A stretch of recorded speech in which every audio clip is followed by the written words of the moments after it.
Clark working on Sheldon into another double team. Here is Dantis, who hits the deck. We'll have another jump ball. Both J.C. Sheldon and Caitlin Clark are talking to the official. They're both going at it saying, hey, oh, there's a little extra right there. Uh-oh. What is up, you guys? Welcome back here, Just Simply Sports with me. I am Kaja.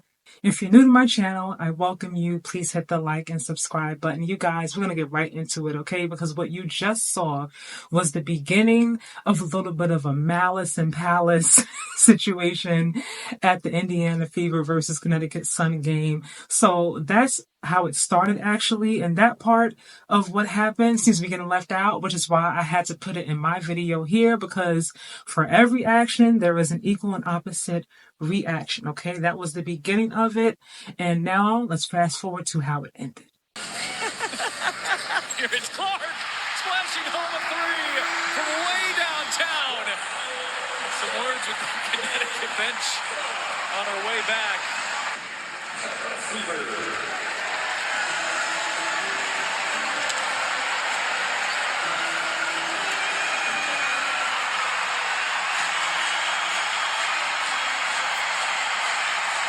20-point lead.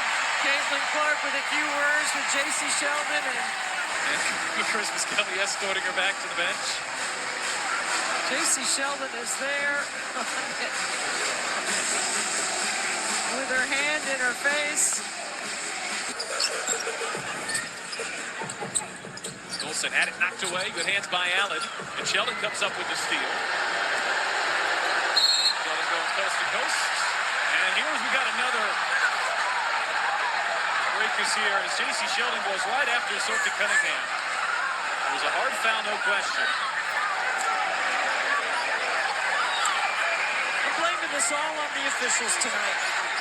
It is totally their responsibility. That's a hard foul. That's a flagrant foul.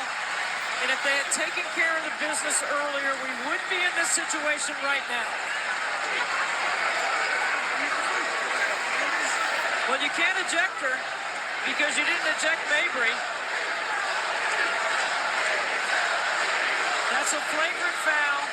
It's a hard foul. You could say it's a play on the ball, but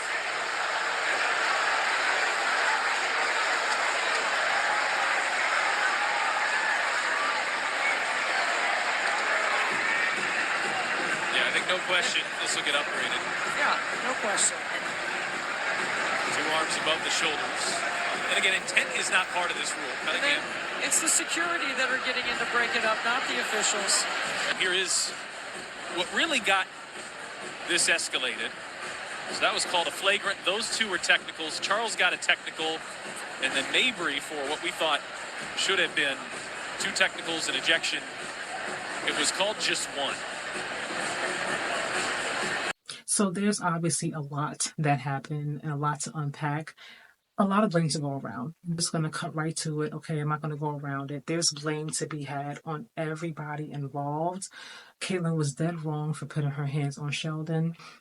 There was no basketball going on, you guys, okay? You can see in that play after Sheldon had the attitude because Caitlin did the whole shove off and she went to the refs. They didn't do anything about it. And she's talking to Caitlin and they're going back and forth being chirpy. And Caitlin kind of pushes her like, girl, get out the way. Then Marina sees that and then she pushes her slightly before, she pushes her harder later on in the game.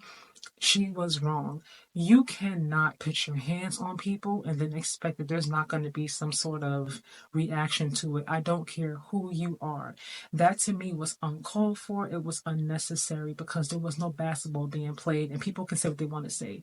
Caitlin Clark talks a lot. She talks a lot, you guys, which is why she was leading in text last season. She knows that she is not going to ever be ejected, I don't think, and they're never going to actually suspend her for her behavior in a game.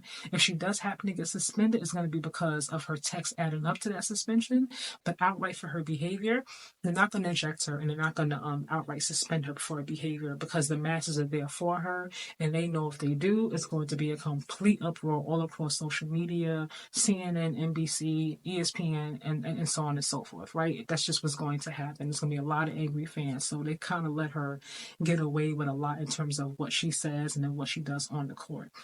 I am not mad at her talking her shit because she's like, hey, you like that, you like that. She get the jumper over her. They're going back and forth the whole game. And you're down 20, like, you like that? I absolutely do as a fan of the game. I'm not mad at it. When you are winning, you have every right to talk. You can talk, and if you're losing, you can't talk because you're losing. You just got to kind of hold the L and take it and be quiet. But that is within the parameters of the game. That's cool by me. You know what I mean? Push offs are part of the game. I'm cool with it. You know what I mean? They're not going to always call that. But if we're not playing basketball, we're kind of standing around and we're talking back and forth, and you put your hands on me, hold up now. What we doing? What we doing? And I mean, I don't know where y'all from. Where I'm from, we don't do that. When you put your hands on people, it goes someplace else. And in most cases, it opens the door for other things to happen, which is what happened, in fact, in this game. So you fast forward down to Sheldon slapping the ball. She's trying to, I think, no, stop from passing the ball, trying to knock the ball in her hand, right? And then she slaps Caitlin in the face, and then Caitlin's upset about that, so she pushes her again, right? I get her frustration. I don't think that was intentional. It's funny because we're talking about basketball plays and other games. I could see she's going for the ball. I don't think she's intentionally trying to poke Caitlin in the eye. But if I'm Caitlin and I don't like you already, I got an attitude about it. And again, emotions are already high. The Fever are trying to win another game. They've been losing when Caitlin was out. They were struggling to win games. They have her back now. They want to start winning again. Connecticut Sun. So many emotions are heightened for them, right? Because they're facing their old coach. They had a winning formula last season. This team is actually a team that beat the Fever last season. And then the coach left and went to the Fever. DeWanna Bond leaves her team and goes to the Fever. You know what I mean? So there's a lot of emotions already heightened. Now they're losing when they were winning. Like, it's so crazy, right? So they probably feel some way about that already. So much is going on. Emotions are heightened for all those different reasons. And now I'm here to face you, and I feel some kind of way about it, right? So then you're fast forwarding to Marina pushed her down on the ground because, like I said, she slapped her in the face. Kayla's mad about that. And then she pushes Sheldon. Marina then pushes her. And then Tina Charles, she gets the tech, but Marina McBray doesn't get anything at all. So everybody's even more upset about that. Now everybody's really upset. Like, what's going on? Like, how come, like, she keeps pushing Caitlin, or she pushed Caitlin and she's not? She pushed her on the floor. Like, really didn't see that? Nothing's being called, right? So even now more people are getting upset and it's going someplace else. A lot of this comes down to me to the refs because they're there to maintain control and to call the game. You have to be as fair as possible. You're going to miss calls, that happens, but you have to be as fair as possible on both sides. You cannot pretend like you only see calls for one team or on one side and then kind of like close your eyes like you don't see what happened on the opposite side. People are going to get frustrated and they're going to take it into their own hands. A lot of this is on the refs because they did a poor job of officiating and maintaining control in this game. It is what it is. So then you fast forward after all that happens, right? Caitlin's taunting, talk to smack, whatever have you. We're down by 20. And so then you have Sheldon trying to make, one last minute play. They're already going to lose the game because it was not that much time left, but she was still trying to make a little play. Here she goes coming down the court, and then she tries to bombard Sophie out the way with her elbow and then with her head. And then Sophie's like, bang, and she knocks her down by her neck with her hand, with her forearm, right? I don't think she looked a little bit strong, you know what I mean? So like that hurt. Sheldon gets up and then she flies and her teammate gets in and then everybody's coming. It's a complete mess at that point. You have fans right there also.